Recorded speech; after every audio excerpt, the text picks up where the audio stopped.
Good afternoon, everybody. Sorry I'm late. I apologize. Here 15 minutes. This isn't a relief. Want the apology? I guess never apologize. I take it back. There you go. Before we get started, I have a couple of details about recent conversations that President Obama has had with foreign leaders. First, since the readout was sent last night, fairly late, I just want to make sure that all of you know that last night around 8 p.m. Eastern, the President spoke with Mexico President Calderon. President Obama expressed appreciation for the strong investigative work of the Mexicans to arrest one of Special Agent Zapata's alleged killers. And President Calderon expressed appreciation for the cooperation of American agencies that made the arrest possible.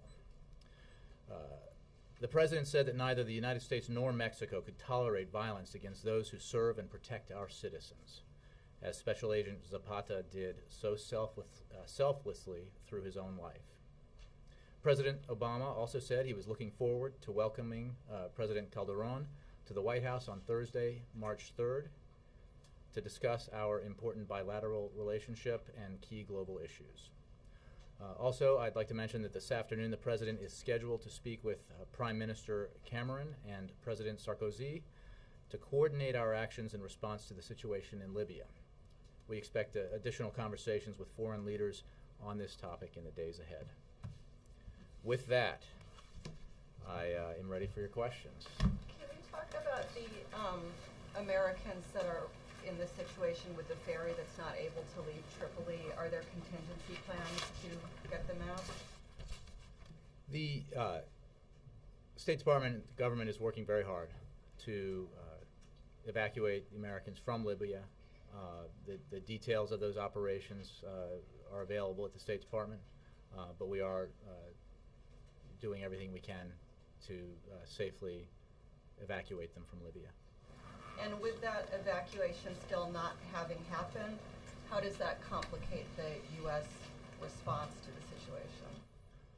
Well, as I think you heard the President say yesterday, very clearly what his position is towards the situation, towards the actions of the Libyan government, very clear condemnation of the violence against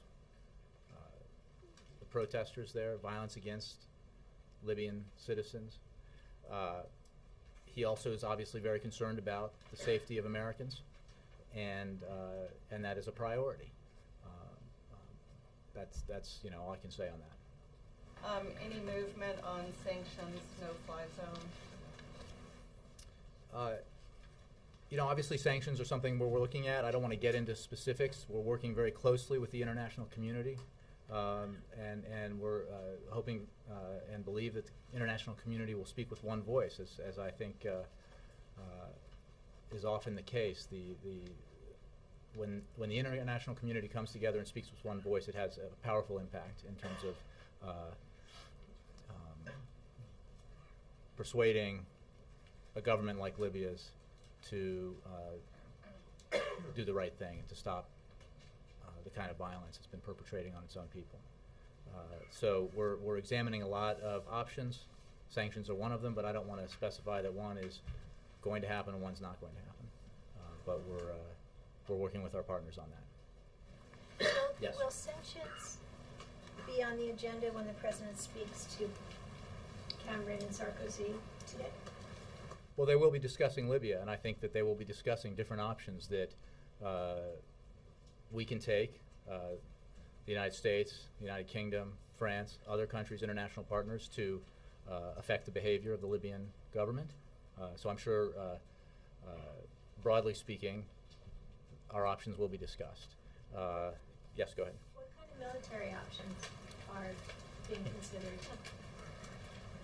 I think what we've said is that there are no options we're taking off the table, but what we're focused on are the options that we can take to affect the situation in the near term.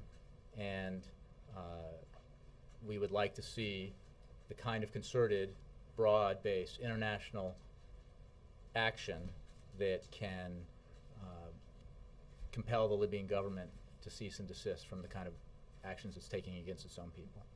As far as keeping U.S. U.S. citizens safe in Libya, who are you guys talking to within the Libyan government? I mean, while we're waiting for the ferry to go, since the weather's not supposed to change for at least the next few days. Well, obviously the security of these American citizens is an extremely high priority, and I wouldn't want to say anything from this podium or publicly that would affect their security. So I'm not going to get into what specifically we're doing to make sure they're safe. We are doing everything we can to evacuate them, to make sure they are safe. But beyond that, I don't want to get into how we're doing that. Yes, Jay. Colonel Gaddafi, today in a rambling phone interview with Libyan state television, as well as 2 days ago, talked about how the protesters had been fed hallucinogens by Osama bin Laden. I was wondering if the administration had any response to anything Mr. Gaddafi has said in the last couple days. Jake, the way we've approached this, the way the president has approached this, is that our position on the unrest in these countries is not about an individual leader. It's about the responsibility that each government has to not respond with violence to peaceful demonstrators, to not restrict the universal rights that their citizens have, and to move forward with the kind of reforms that will be responsive to the legitimate aspirations of their people. It's not about personalities. And I would simply note that one consistent theme I think you've seen in the way that we have responded to these developments, these events in the Middle East, in the region, has been to make it clear that it's also not about the United States. It's not about the United States dictating outcomes, picking leaders, telling countries who can run, who can be their leader and who can't be, because what we have seen are legitimate, organic, grassroots risings by the peoples of these countries demanding more freedom and greater opportunity in their lives. And again, it's not about individual leaders, and it's about the peoples in these countries. The French defense minister has talked openly about imposing a no-fly zone, more openly than the U.S. has talked about it. Can you explain why? Well, I don't want to explain what other leaders in other countries have said, or other senior officials from other countries. What we have said is that we're not going to specify which options are on or off the table. We are discussing a full range of options with our partners at the UN and elsewhere, and we expect to take action in the near term to with the international community to, we believe, hopefully compel the Libyan government to stop killing its own people. Do you have any theory as to why other nations have been allowed by the Libyan government to land planes to extricate their citizens, and the Libyan government has not allowed the United States to do so? Again, for the details on our efforts to extract American citizens from or help evacuate American citizens from Libya, I refer you to the State Department. I just know that we are doing everything we can to make that happen. Dan. Thank you. Back to the military options. Has the president been presented yet with a military plan on Libya from the Pentagon? I'm not going to get into specific options that are under consideration or not under consideration. I would again point out that we want to work with our international partners because we think the most effective action in many cases can be when the international community speaks with one voice and acts in a united way. I'm not ruling out bilateral options, but I'm just saying that is a focus right now. So you're not ruling out that there is a military I'm not ruling option, anything out. But you won't say if the president has been presented with a military option yet? No, I won't say that. Is there a list of priorities in terms of what options you would like to attack first? this is what, whether it's sanctions, whether it's no-fly zone, whether it's military, has the administration put together a list of options and priority? Again, I think I've been asked and it's been discussed the possibility of different kinds of sanctions, different measures that can be taken. That's obviously on the table. I don't want to categorize which options might come in which order, but we are interested in acting quickly because we have a situation in Libya that demands quick action. So we are interested in some of the actions that can be taken in the near term. Any frustration for the administration that this is a country that the U.S. has no real deep ties to, no real financial ties to, and so it's the options, what's available, what may have been available in Egypt or other places, not available in Libya? Well, Dan, as we've said, each country that has been affected by this unrest is different. Each country in the region is different. Each country has different traditions, political systems, and relationships with the United States and other countries around the region and the world.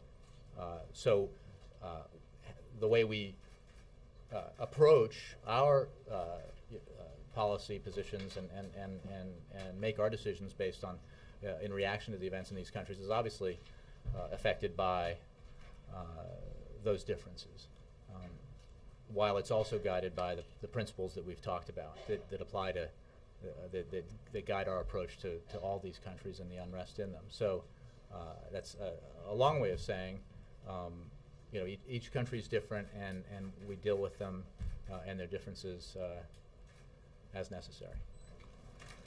Yes, Jeff. Thanks, Jack. You said that it's not about an individual leader, and you've been saying that all along, and it was said during the Egyptian situation also. But at the same time, the president wasn't reluctant or hesitant to use the name Mubarak when he spoke, but he seems reluctant to even mention the name Gaddafi. Why the difference? Well, I wouldn't read too much into that, because the overlying principle here is that it's not about the individual leaders. It's not about the United States deciding who should or should not lead a country. That's for the people of the country to decide, and that in many ways is what this unrest has been about. Either specific leaders or regimes or the way that the governments have treated their peoples. And I would point you again to the fact that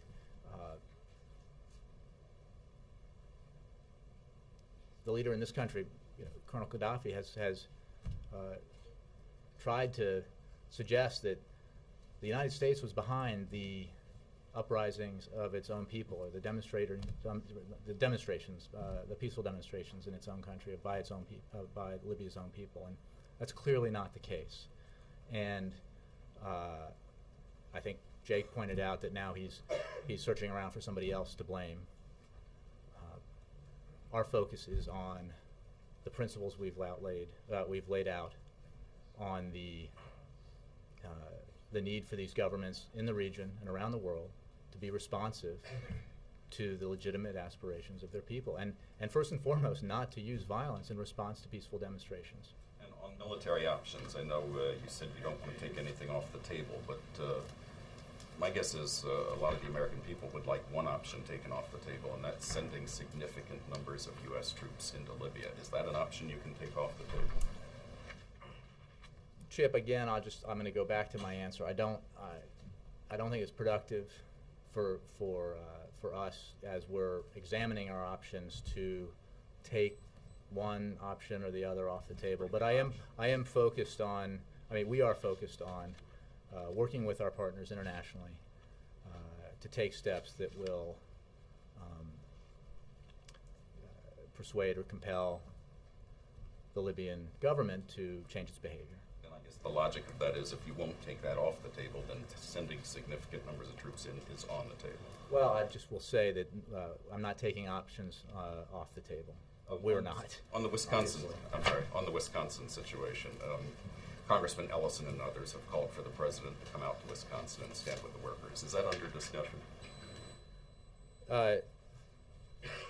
Not that I'm aware of, Chip. I think what we have made pretty clear is that the President thinks, and we think, he stated this, that obviously a lot of states in the Union are dealing with fiscal issues, big problems in their state budgets that need to be addressed, and they need to act responsibly, tighten their belts, live within their means, just as we in Washington, the executive branch and Congress, need to do with our federal situation. But again, you know, he believes very strongly that the way to achieve that, just like the way to achieve it here, is that people you know, need to come to the table, work together, share the sacrifice, and you know, produce as a result that the people of those states want, and again, extrapolating to the larger picture here, the whole country, you know, do the things that we need to do to live within our means so that we can invest in the future. And I think that's true on a state level. And forgive me if I'm being redundant, I missed much of yesterday's briefing, but have you've been asked about what he said about joining picket lines back in 2007, when he said, if American workers are being denied their right to organize, when I'm in the White House, I will put on a comfortable pair of shoes and I will walk on that picket line with you as President of the United States. Is he ready to put on a comfortable pair of shoes and fulfill that promise? I think, Chip, that the President, as President, has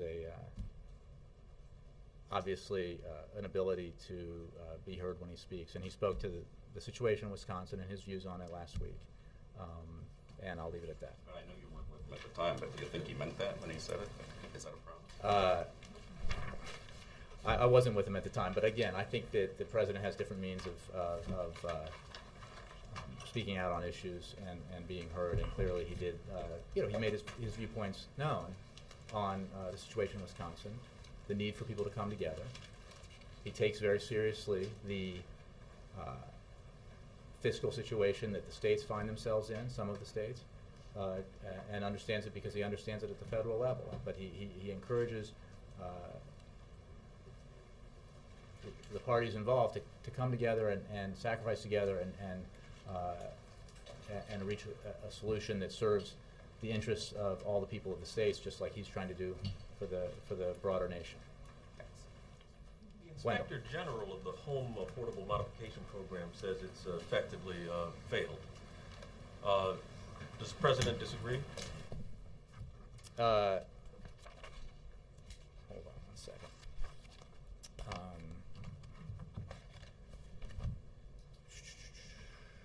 I'm not sure I have anything on that for.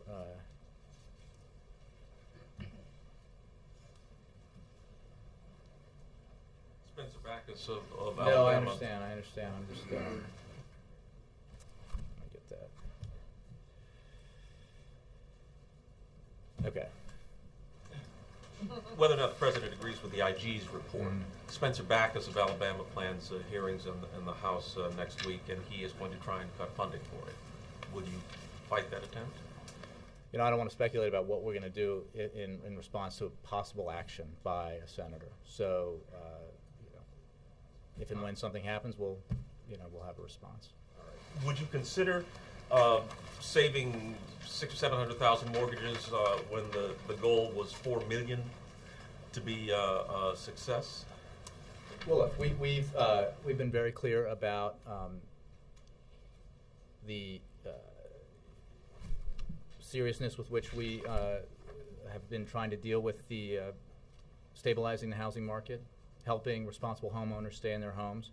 The fact is that, as you state, you know, tens of thousands, maybe hundreds of thousands of homeowners are in their homes because of the program, and we're working to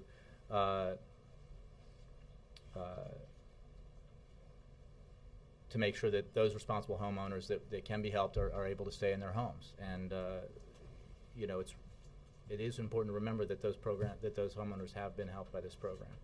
Wall Street Journal says you're working on a new program that would have the industry put up a pool of money to reduce the principals of loans that are underwater. Comment? I don't have a comment on possible programs we may be working on. Can you talk about the Saudi national arrested last night in Texas, apparently trying to construct a bomb and targeting the former President Bush? I can say a few things about that. The president was informed about the operation by John Brennan prior to the arrest. This arrest, I assume everybody here knows about this story. The arrest once again underscores the necessity of remaining vigilant against terrorism here and abroad.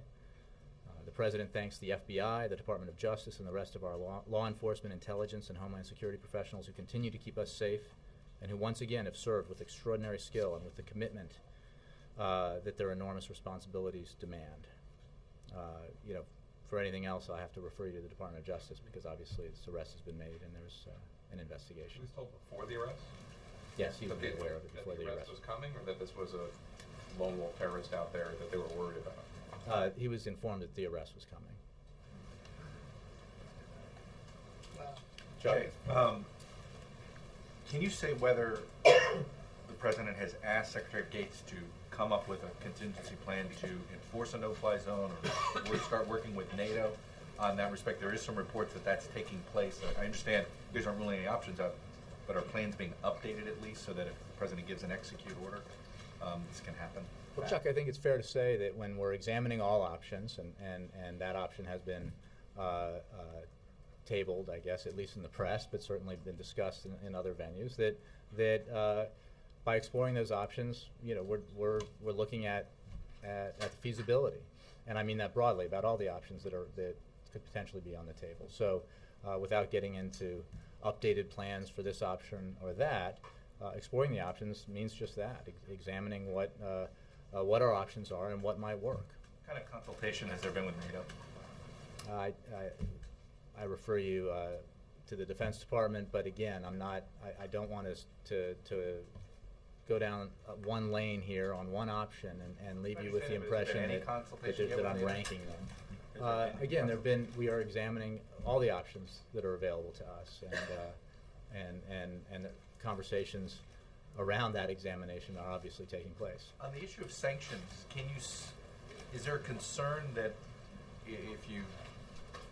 that some set of sanctions are going to harm the free part of Libya? The eastern, where Gaddafi doesn't have control. I mean, is there a way to do sanctions that you can humanitarily help one part of the country while punishing the government itself? As we look at the options, we're obviously examining the impact of different options, and our interest is not in causing more harm to innocent people in Libya, the very people we're trying to help. The international community is trying to help by doing what it can to get the Libyan government to stop its behavior. So I'm sure that is a consideration about how you would execute different options in a way that have the greatest impact towards the goal we're trying to achieve without negative consequences. Because you raised the humanitarian aspect of this, the Libyan government has a responsibility not only to refrain from violence, but to allow humanitarian assistance to reach those in need. And as humanitarian assistance is attempted to be made available to Libyans, that's another responsibility that the Libyan government is going to be held accountable for. Does the administration view this as a full-fledged humanitarian crisis taking place right now? The administration views this as a serious issue, and that's why we are working, why the Secretary Clinton is traveling to Geneva, why Bill Burns is traveling and engaging in these consultations, why the President is having phone calls with other leaders tonight on this issue, and will continue to have conversations with other leaders about it. I mean, this is definitely a focus of our efforts right now. One question on the continuing resolution debate. Is the President open to signing a short-term continuing resolution that does have some spending cuts in it? Chuck, there are two broad points to make here. One, the President made clear when he released his budget that he believes we need to cut spending. Democrats on the Hill have also said that they agree we need to cut spending, as have Republicans. he wants to work together. The president wants to work together with the leaders of Congress, both parties, to make that happen. On the issue of the continuing resolution, the short-term funding of the bill, how that process will be negotiated out, I don't want to prejudge different options, but we believe that two things, that we can work something out, and that the American people absolutely want us to work something out. Because as the leaders of both houses of Congress have said, Republican and Democrat, as the president has said, it is not in the interests of the American people for the government to shut down. And that's because, principally because of the impact it could have on our economy. We are still in the stages of recovery here, and the negative consequences of a shutdown, the uncertainty that we create, could be detrimental to our economy. President encouraged or discouraged by what he's watching take place right now between Speaker Boehner and Senator Reid? The president believes the leaders of the House and the Senate need to get together to work something out. And he and senior members of the administration are engaged in conversations on the Hill as well. But as you know, there is a congressional process here that has to work. The House passes something, the Senate passes something, compromises are worked out. But we're also participating in that process because we believe we can work together to get something done, and that's what the American people want. Let me move around a little bit here. Yes? On that, Jay, last week the president suggested one consequence of a government shutdown would be Social Security checks not going out. During the Clinton shutdowns, Social Security checks did continue going out. Is there reason to believe it would be different this time around? Well, look, as I said, we're confident that we can find the common ground that we need to find in order to avoid a government shutdown, and the leaders in both parties agree that that's what we need to do. The president was pointing out some of the consequences, the potential consequences of failing to act, of failing to prevent a shutdown. And some recipients, new retirees, new applicants, might not receive their checks. If retirees have questions about their checks, if they didn't get their check in the mail, if they had a change of address, all those things could prevent them from getting their checks. So there are obviously consequences that directly affect people who are recipients of Social Security benefits, and there could be. But the broader point is that the uncertainty created by this, the number of consequences that could unfold if this does happen would create the kind of environment that would be harmful to the economy overall, which would then, Speaker of the House said yesterday, he's focused on jobs in the economy. The President makes clear every day, as he will this afternoon, when he speaks with his new Council on Jobs and Competitiveness, that he's focused on jobs in the economy, and we do not want, and we do not believe the leaders of Congress want, and we know the American people don't want, actions to be taken in Washington that upset this recovery, set us back, affect growth, and affect job creation. Yes, Glenn. Jay, there are reports on the ground from Benghazi and other cities of people being killed. A woman, for instance, I think this was in Tripoli, there was a report of a woman being shot for standing on the balcony to sort of look out and see what was going on. There was a quote, I think, in a CNN dispatch today of a person in a crowd in Benghazi saying, "We are being murdered and the world is just standing by." The president yesterday said the world is watching. What is the message the administration is giving to the people who are being killed right now in Libya about what the United States intends to do to keep this kind of thing to happen from happening to people who are simply exercising their desire for freedom? Well, we've made very clear that we absolutely support the people of Libya, the people of Bahrain, the people of Egypt, other people who have peacefully expressed their desire for change in their country. Again, I take you back to our governing principles as we approach these problems. We are working with the international community to take the kind of action that will prevent the Libyan government from continuing to wreak this kind of havoc on its own people.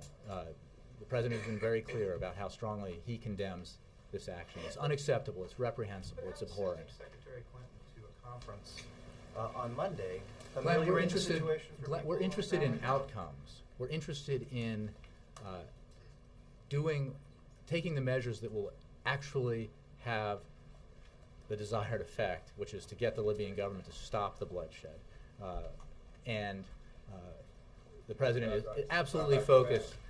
Let me speak to Glenn here.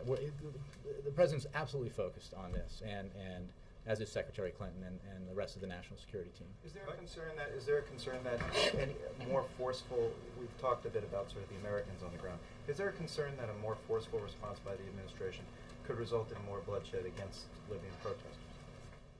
Well, I don't want to speculate about what might happen, but anytime you have a situation like this, you have to gauge what the response will be to the actions you take. It's a fluid, dynamic, and dangerous situation, and we're committed to getting this right so that the Libyan people are no longer subjected to the kind of violence that they're being subjected to by their government. April.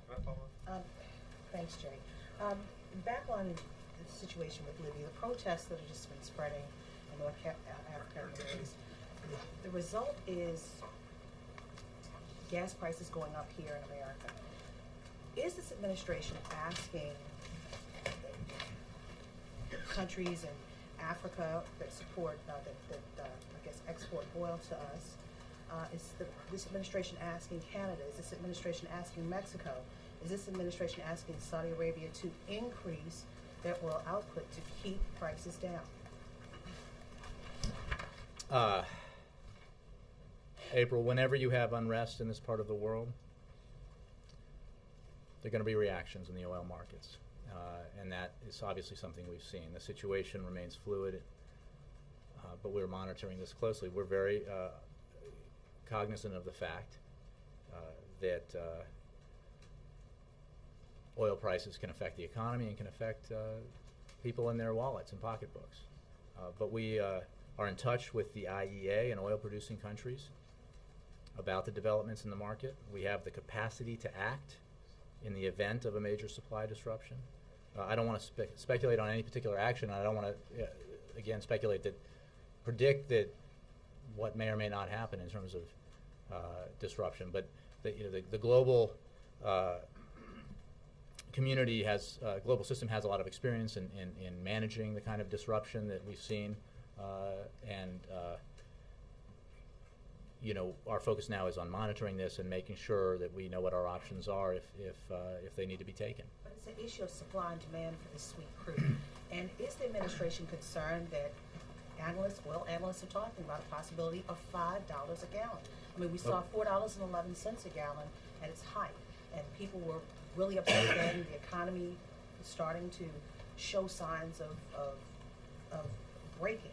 So what is happening right now? Well, I can assure you, April, that we are very closely watching this situation. I don't want to speculate on where oil prices may or may not go or what the effects of unrest in Libya may or may not have tomorrow or next week or down the road on oil prices. But we have the capacity to act in case of a major supply disruption, and we are talking with international institutions and other and oil-producing nations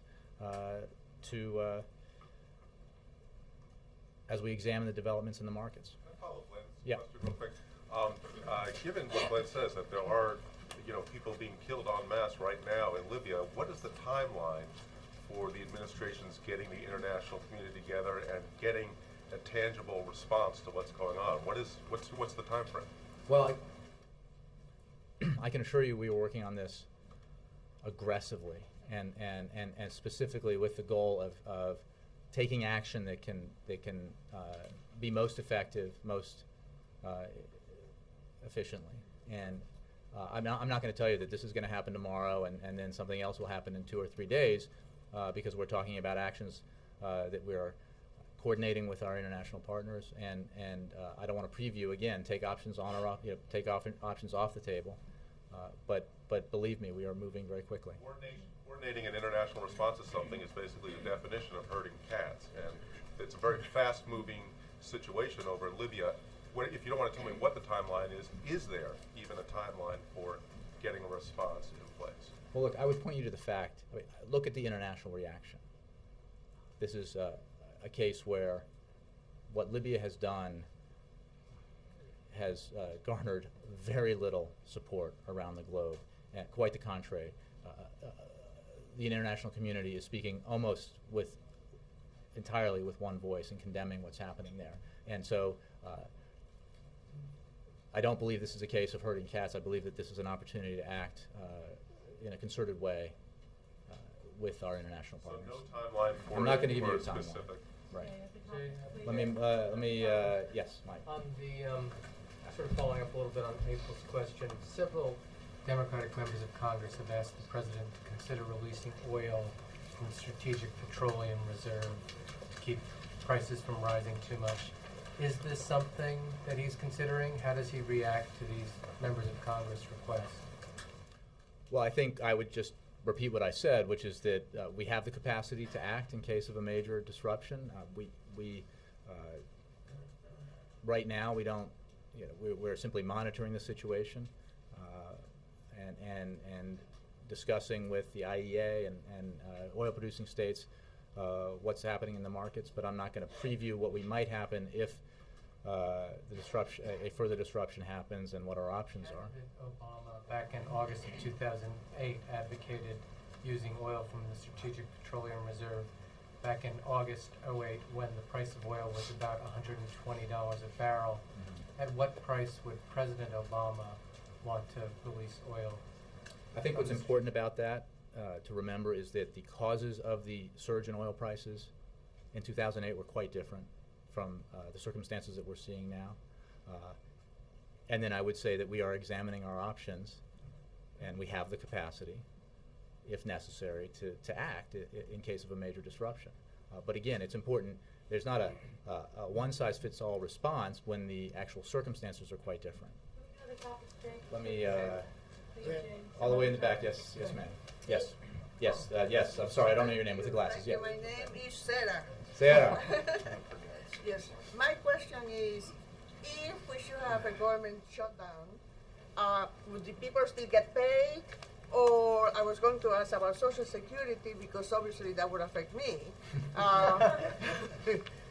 Is what you just said, that's not going to be touched, or you don't know yet, or what's going to happen? Well, I first of all, part of the problem is the uncertainty that it creates. But there are, the point I want to make very clearly is that we believe we can work together with Congress to avoid a shutdown, because we all agree that a shutdown would be disruptive to the economy, affect our capacity to grow and create jobs. That's an outcome that no one, we certainly don't want, the President doesn't want, and the American people don't want. So I don't want to predict what might happen in a circumstance that we very much hope to avoid.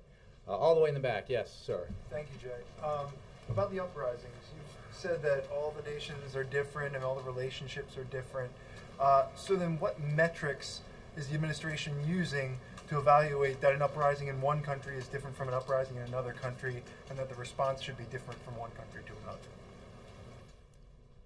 Well, because each country is different, you have to measure that. But we're guided by these principles that I talked about yesterday, that were enunciated by the President in his speech in Cairo, about the need for the countries in the region to respond to the aspirations, the democratic aspirations of their peoples, because they had a problem on their hands, that still pertains. That is our approach: no violence, respect for the universal rights of your citizens, and actions, reforms that respond to the demands and aspirations that are legitimate of the people. And in terms of how you evaluate, again, these are events that are happening from the ground up, and we've all seen them in Egypt. How the people on the streets represented all walks of life in Egypt, and obviously we look at that in each country, and how broad-based the unrest is. Fundamentally, peaceful demonstrations should never be responded to with violence. Another international story. Is there any comment from the White House about the extradition of Julian Assange to Sweden? You know, I have no comment on that because it's an ongoing investigation. Jonathan. The vice president is meeting with Richard Trumka today, along with Hilda Solis, and I'm wondering why the president was not on that list, and did the president drop in on that meeting? I don't believe the president did, but I will double check, and if he did, I'll let you know, but I don't believe he did. And this was a long scheduled meeting. As you know, the vice president meets with labor leaders periodically. This has been scheduled for quite a while. But I mean, we're right in the middle of a big labor fracas. Is the president trying to keep his distance from this? Look, the president made very clear, as all of you wrote about, and many of you made more of than what was actually the case, his view on the need for public sector employees to tighten their belts just like everyone else as we all try to get control of our budgets at the state level and the federal level. But his concern that what not happen is that the fiscal problems that states find themselves in be used as an excuse to go after the fundamental bargaining rights, collective bargaining rights, the sort of underlying foundation of unions. So I think he made his position on that very clear. Sam. Yeah, different topic. Following yesterday's decision by the Department of Justice to drop its defense of DOMA, members of Congress have reintroduced legislation to actually overturn the law. Considering that the administration now has a position that DOMA is unconstitutional, will we be expecting support from the president for these pieces of legislation to make the law inoperative? The president has long believed that DOMA, Defense of Marriage Act, is an unnecessary and unfair law. He supports the repeal of the law. As for its constitutionality, obviously he made clear his views on that in the decision he made that was announced yesterday. But he does support the repeal, yes. Michael. Jay, why did the president tell us that Ray Davis was a diplomat? You're next. Why did the president tell us why did the president tell us that Ray Davis was a diplomat? Mr. Davis was received by the government of Pakistan as an employee of the embassy, and he was granted diplomatic immunity under the Vienna Conventions. And what we are saying very clearly is that he needs to be released in accordance with those treaties which apply to the personnel of countries, not just of the United States and foreign countries, but of Pakistan's employees in the United States, around the globe, and every other countries that participate in those important treaties. And it's a fundamental principle that can't be compromised. It's not misleading in any way for the president to say this man is a diplomat when he in fact was working for the Central Intelligence Agency. What he said, what we're talking about here, is the fact that he was received by the Pakistani government as an employee of the state of the embassy, of the United States Embassy, and had the protections of the Vienna Conventions, and that needs to hold true, and he needs to be released according to that. Michael Scher. Given the president's commitment to transparency, is there any guidance White House officials get about when it's appropriate to meet off campus with a lobbyist and when a lobbyist meeting should be on campus?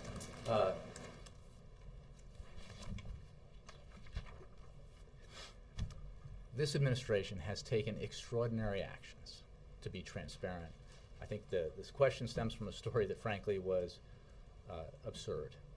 We release hundreds of thousands of records voluntarily, a policy instituted by this president because of his desire for transparency, something no administration had ever done before. The decisions about where you are, and those records are available to every American citizen online to be reviewed. And all different types of people come to the White House complex for meetings on issues. And our level of transparency and disclosure is unprecedented because the president believes deeply in it. What I would say is that, as any of you who have walked around this complex know, been in the West Wing, not like the TV show, very small space, very few meeting rooms. The old executive office building, the Eisenhower executive office building, a third of which has been under renovation since we've been here, very limited space. Jackson Place is a White House conference center so designated, and therefore, when we have large meetings, sometimes we use that space if there are no spaces here. So that's. Would you agree that there's effectively a transparency loophole here? If the goal is to show when lobbyists, powerful interests are meeting with White House officials, that, you know, right now it's routine for White House officials to meet off campus with these people, and there's no daylight on that. It is routine for the White House officials to meet with all types of people, including lobbyists, and frequently here.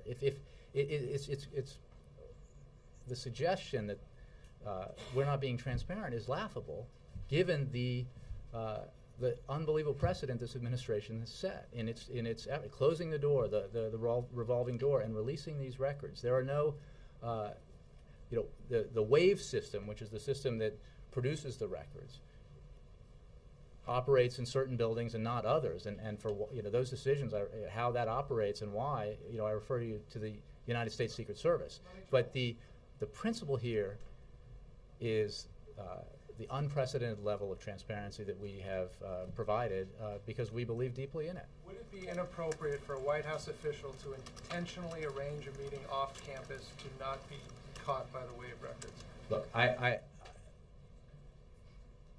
we have meetings with all sorts of people. We have them here. Those records are available. And we, I don't If you chose to go off campus because you didn't want it to show up in the file. Yes or no?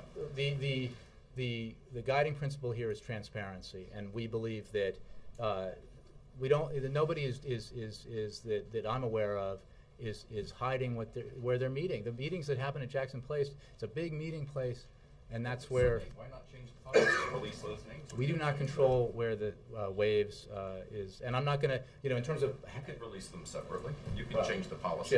Yeah. Look, I'm not aware, what policies might be instituted in the future, but what I think is fundamentally important to remind you of is that we release information that has never been released before. I think you probably remember you were covering the previous administration. They went to court, to the Supreme Court, to prevent the disclosure of people who were meeting with the Vice President. We voluntarily release the records that are available to us, and we never said that there was a way to get every name in every meeting. The principle is disclosure, and we have gone to extraordinary lengths to make that happen. Again, I don't want to predict about future policies that may be put in place. I just want to remind everybody about what we've done and why. The woman in red. So what is the level of concern in the White House about the 9 metric tons of mustard gas that are currently stockpiled in Libya? I don't have anything for you on that. Jay? Yes, ma'am. Jay, you said that it's important for us to move quickly on Libya today. But the President said yesterday, Wednesday, that Secretary Clinton will be going to Europe on Monday to consult with the Human Rights Council. That's 5 days. A lot of Libyans can die in 5 days. Well, first of all, Secretary Burns is also traveling to deal with this issue. Secretary Clinton, the President, officials at every level of the national security team are working on this full time, I can assure you. Also, in addition, I haven't quite finished. In addition, my other question was, you said it's very important for us to speak as one international voice, and some of the European counterparts are already calling for sanctions. So, and we're discussing options with. Why not join in with them? Well, we are absolutely interested in examining sanctions as a possible option, but we're examining all options, and we will have, we will take action as soon as possible. Jay, Let me go to Jared. Yeah. Yeah, Jay, on the European counterparts, you said at the top of the briefing that Cameron and Sarkozy are getting calls from the president. Is there any outreach to Hu and Medvedev to get the other members of the UN Security Council P5 for something on that level? Is that on the table? Not that I'm aware of. I think the president will be discussing having conversations with other foreign leaders going forward. I don't have anything on who specifically or what contacts the State Department might be making, or the our ambassador at the UN. Let me go here. Sorry. Yeah. When the president makes phone calls like the 2 that he's going to make today, there's always some groundwork before then. So would you describe this as a decision call on what's going to happen next with these 2 other leaders, or is this just continuing consultations. I wouldn't want to characterize beyond what I've said. Now, on the assets of Gaddafi and his family, the Swiss government today has frozen the assets of Gaddafi and his sons and the family. Are the wheels in motion for that to happen here?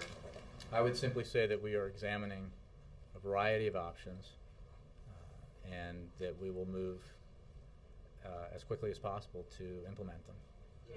Yes. Jay, on the arrest in Texas, does White House believe President Bush was a target? I don't want to get into the details of this investigation, so I'm not going to comment on that. Has President Obama spoken to President Bush about this? I don't believe he has, but President Bush was notified. Can I ask a follow-up on that? Jay, can I ask a follow-up on that? There are a lot of allegations that this student who is a Saudi who was arrested should not have been in this country. Is there a loophole in the immigration system? Should the screening process be tightened to screen out potential jihadists? Well, I don't want to comment on this investigation in any capacity. So, I mean, not in any detail. Questions about immigration, I direct you to DHS. Connie, 3? Well, let's just do 1. All right.